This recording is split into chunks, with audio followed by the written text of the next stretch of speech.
Good morning friends. अपने income tax के cases की सीरीज़ में आज जो केस हम लोग डिस्कस करेंगे उस केस का नाम है deputy commissioner of income tax versus Saroj Kumar Poddar.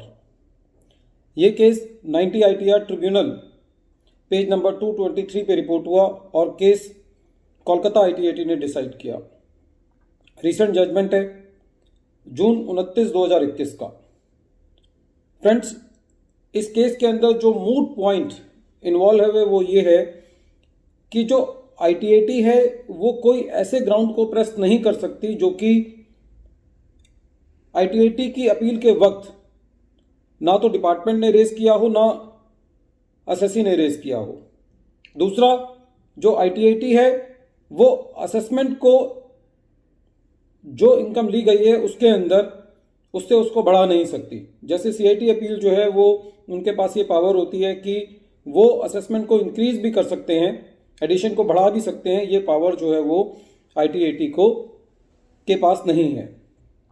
Friends, बहुत इंटरेस्टिंग केस है, थोड़ा सा कॉम्प्लेक्स है, लेकिन केस एक डिफरेंट परसेप्शन के अंदर जाता है और बहुत ही इम्पॉर्टेंट है एक लॉ पॉइंट को समझने के लिए कि किस तरीके से असेसी की जो लिटिगेशन है वो मूव करती है। फ्रेंड्स, केस के फैक्ट्स इस तरीके से हैं। सेबी ने कोई गाइडलाइंस निकाली जिस गाइडलाइंस के मुताबिक जो कंपनी की शेयर होल्डिंग थी वो कम से कम 25% जो है वो पब्लिक के पास होनी चाहिए थी।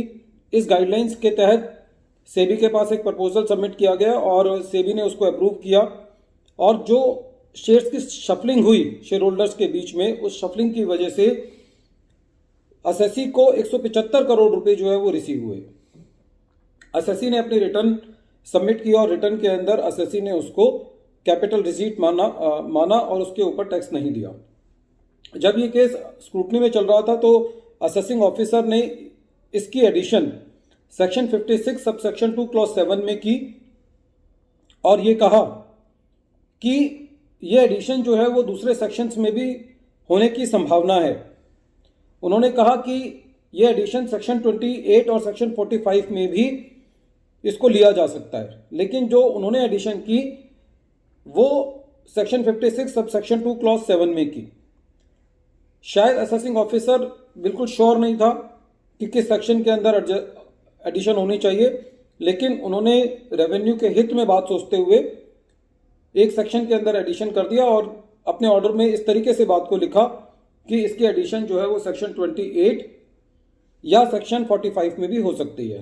बहरहाल असेसी इस एडिशन के लिए CIT अपील के पास गया। CIT अपील ने AO के ऑर्डर को अपील रखा और जब असेसी इसके लिए ITAT गया तो ITAT के अंदर जब इस मुद्दे पर बहस हो रही थी तो डिपार्टमेंट के काउंसिल ने ये कहा कि सेक्शन 56 सब सेक्शन 2 क्लॉज 7 के अंदर जो है वो एडिशन नहीं बनती। डिपार्टमेंट के काउंसिल ने माना और ये कहा कि हम इस ग्राउंड को प्रेस नहीं करेंगे। ITAT ने सेक्शन 56 सब सेक्शन 2 क्लॉज 7 की एडिशन को डिलीट कर दिया, लेकिन CIT अपील के पास केस को रिवर्ट बैक किया ये कहते हुए कि आप ये देखो कि क्या सेक्शन 28 या 45 में एडिशन बनती है जिसके बारे में AO ने अपने ऑर्डर में जिक्र किया है। CIT अपील के पास गया फाइल। CIT अपील ने AO से रिमांड रिपोर्ट मांगी कि आप सेक्शन 28 और 45 के बारे में क्या कहना चाहते हो। AO ने फिर दोबारा जो जिस तर्ज पे उन्होंने अपना पहला ऑर्डर किया था उनके प्रीडिसेसर ने, उसी पे कहा कि सेक्शन 56 सब सेक्शन 2 क्लॉज 7 में मेरे हिसाब से बनती है और 28 और 45 के बारे में उन्होंने जो है वो कुछ ज़्यादा बात नहीं कही। इस ऑर्डर पे जब रिमांड रिपोर्ट असेसी के फेवर में आ गई तो CIT अपील ने ये कहते हुए अपना ऑर्डर किया कि सेक्शन 56 सब सेक्शन 2 क्लॉज 7 पे तो ITAT एडिशन डिलीट कर ही चुकी है और रिमांड रिपोर्ट में AO ने ये बात कह दी है कि 28 और 45 में एडिशन नहीं बनती, तो CIT अपील ने असेसी को रिलीफ दे दिया। अब डिपार्टमेंट फिर दोबारा CIT अपील के ऑर्डर के अगेंस्ट ITAT में चला गया तो ITAT ने बहुत ही अच्छा डिसीजन दिया और ये कहा कि ITAT पहले ही सेक्शन 56 सब सेक्शन 2 क्लॉज 7 की जब एडिशन ITAT ने डिलीट की तो उस वक्त डिपार्टमेंट जो है आईटीएटी के ऑर्डर के अगेंस्ट अपील में नहीं गया।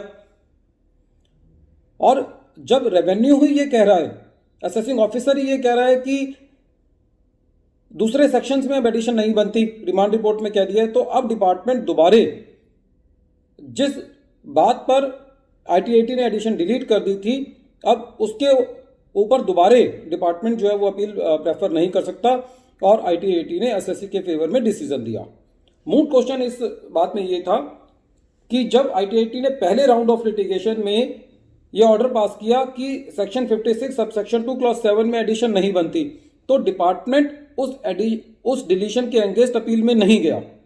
और जब ये मैटर दोबारे सेकेंड राउंड ऑफ लिटिगेशन में आया, तो अब डिपार्टमेंट दोबारे जो है वो इस मैटर को कंटेस्ट नहीं कर सकता। ये इस केस का मेन मुद्दा था।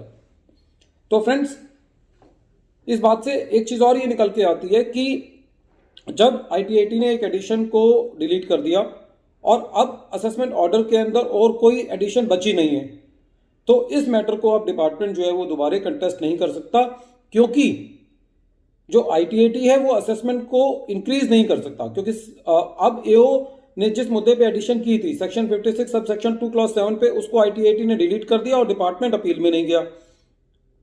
और जब ये दोबारे मैटर घूम करके अपील में दोबारा आईटीएटी के पास गया, तो आईटीएटी जो है अब उस असेसमेंट को इंक्रीज नहीं कर सकती। फ्रेंड्स, बहुत इंपॉर्टेंट केस है पूरे लिटिगेशन को प्रोसेस को समझने के लिए कि किस तरीके से लिटिगेशन मूव करती है।